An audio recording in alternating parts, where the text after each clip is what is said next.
it's inevitable for professional basketball players to get injured, and then you have like minor injuries like throughout the years, and then how do you like move on and focus on driving forward after each injury? But trust me, I learned a lot from injuries. I have a lot. One night, after a game, like right here, so you told me you want to go to, shoot some free throws after a game in the night. And I say, do you need some ball boy to pick up the ball? Yeah, I remember. And remember that? I'm Bogdan Bogdanovic, coming from Serbia, Sacramento Kings shooting guard.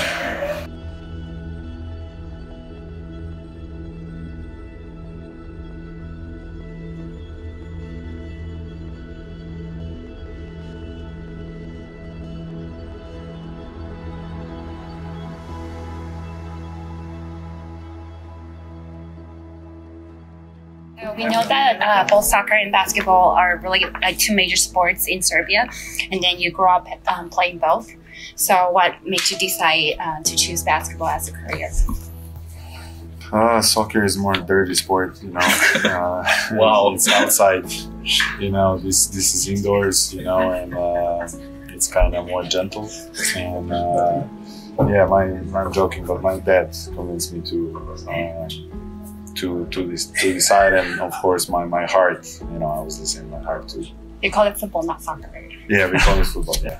And how about being the goalkeeper? I thought you don't want to be the goalkeeper. Yeah, I didn't like it, I feel like you're not involved in a game, like you're just defending. So as a public figure in basketball, so how do you believe you can influence the fans or the next generation in your country?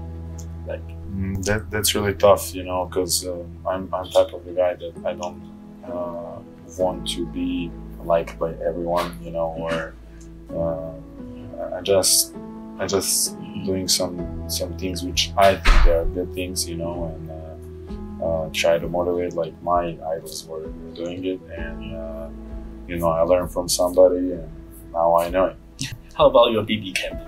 I know you have a training camp. I have it. It's a little experience for 1 weekend. It's end of June in Belgrade, in one of the nicest and most historical most historical part of Belgrade, the Kalemegdan Fortress, and making it global every year for like just 3 days. But it's nice experience for guys to see. Especially for our kids, I think, from Serbia, to see how is the talent that comes from, let's say, Italy. I have 2 kids from Italy last year and 2 kids from Greece and Turkey. Trying to show them early that there is a lot of guys, a lot of countries they play basketball too. So when you say global, do you think Europe or something? Have you think about bringing it to Taiwan or something? Like Asia countries. Now I don't want to go so fast, because so it's like step by step. Yeah, I will go year by year. I will improve a little bit when I'm done, just to have a real camp with the real kids over there, with the real basketball talents, and to maybe work over there. What would you do like if you're not a professional basketball player? Tough question. I'm a tough character. Maybe I might be like you guys. That's a tough job. Yeah, you have to know everything about us. I don't know. I never think about it, but for sure I will be another unsuccessful basketball player in driving taxi, or something in the city, and talking about how I was good. Play basketball. Yeah. Have you thought about I know it's like a long way from now, but have you thought about what you want to do after you retired? No, not yet. Or like step by step too? Not yet, yeah. So NBA is a widely considered one of the most competitive basketball league in the world. And so when do you believe you're good enough to be a part of the NBA? Is there a particular time point that you believe, I'm ready for the NBA? Honestly, when I won the Euro League trophy, because year before I got an offer from Phoenix to come over. 2014 summer. Yeah. And I refused to come because I just didn't. I felt like I wasn't successful enough as a Euro player, and I don't have that background behind me. And I knew it kind of like I'm one of the best guards over there in that league. Yeah, so now it's the time.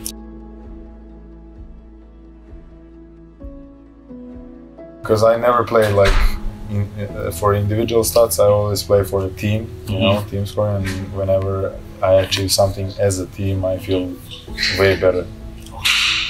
It's inevitable for professional basketball players to get injured, and then you have like minor injuries like throughout the years, and then how do you like move on and focus on driving forward after each injury?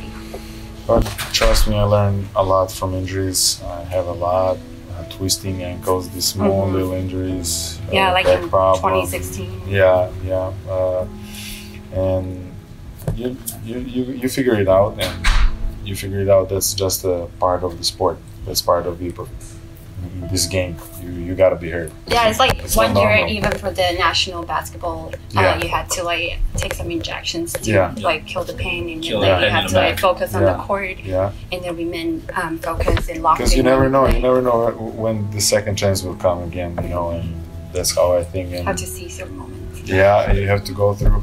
You left the game. I mean, earlier last year actually because of your knee. I mean, now is easy to talk about it, but back in the times when in front of me was like 5-6 shooting guards. They were better in that time, like statistically, and maybe in the teams they were playing with. And one coach, Dusan Ivkovic, he cut all these guys, and he decided to go young that year. I mean, he didn't cut; he just rebuilt the team. Say, let's start over again.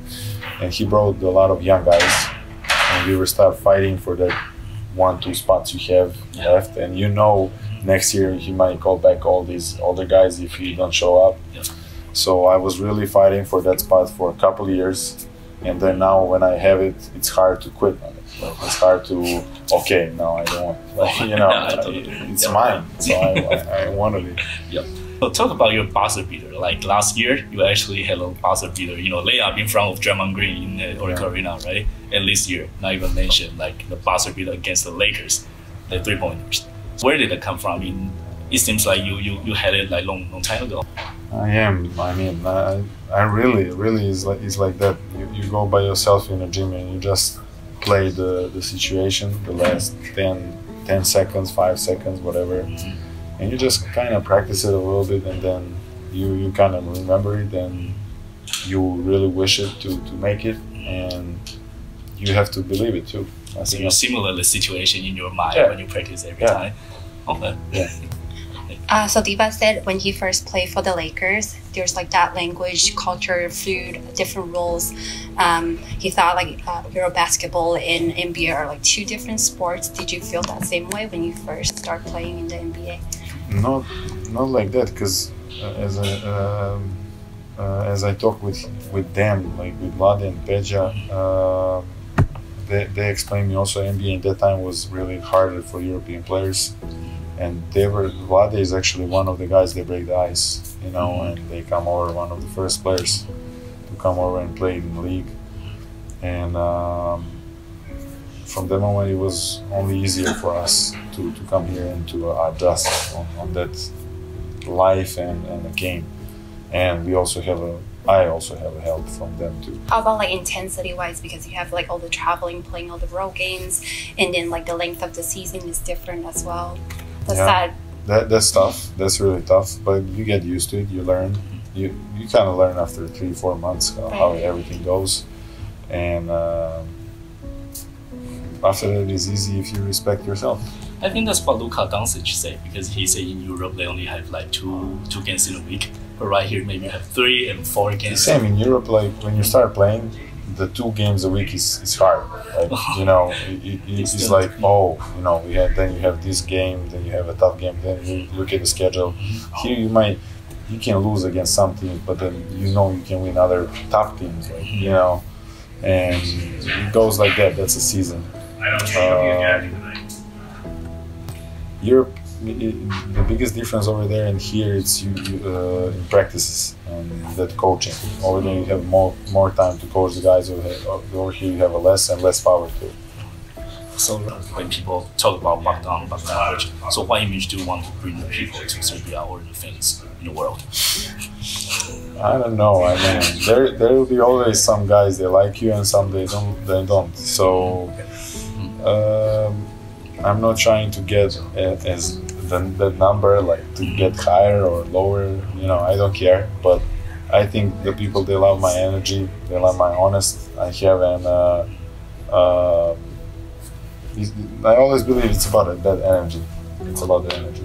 Following up with that, you know, like you have more visibility playing the NBA now, and then you also have like fans giving you like compliments, also like criticism. How do you like remain focused on the court when you see that, and then like not being influenced by it, or like change it to motivation when you see some criticisms? I think I'm experienced enough. You know, I heard a lot of stories. Trust me, my country is even harder. Really? You know, yeah. This is nothing. When they write and when they, the real thing is my country, when they throw the coins at you, and you know, oh my gosh. yeah, it's different. So, but you wouldn't like tone it out completely. When is it on the words, it's easier. Trust me. One night, you know, after a game, like right here, so you told me you want to go to, you know, shoot some free throws after a game. Remember that night? Yeah, I say, do you need some, you know, some ball boy to pick up the ball? I remember. And remember that? Yeah, and then you went over, and then I just kind of like recorded it online, and I posted it online. Remember that night? I remember that. I saw that on Instagram. Like stalker. That was me. Yeah, that was me. That was this kind of responsibility. That's what I call, because you know, you practice after a game. So to me, it's kind of like a responsibility. I was mad. I was actually mad because it's not like I never missed a free throw. It's not like that. It was a time. It was the timing of the free throw. I think I missed against Milwaukee when I got fouled. We were down 4, and I got fouled on the 3-point line, and I scored on the 2. I need that too, you know. And yeah, we always chase perfection. Can you recall how your like teammates and people here in Sacramento you bring you in after you first arrived here in Sacramento? I love the teammates, you know. That's a part of the reason Because you always call them your family too, right? Yeah. A lot of young guys, you know, they're for sure on the way up. They'll get better, and they'll be better. It's that experience, you know. As I said, we don't have that much time to practice and know each other, so we have to learn quickly in the games who likes what. But we are a nice group of the young guys. I like Sacramento as a city.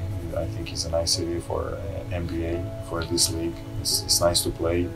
It's nice to play in front of this crowd. You know, it's always full. They're always supportive, and it's just nice.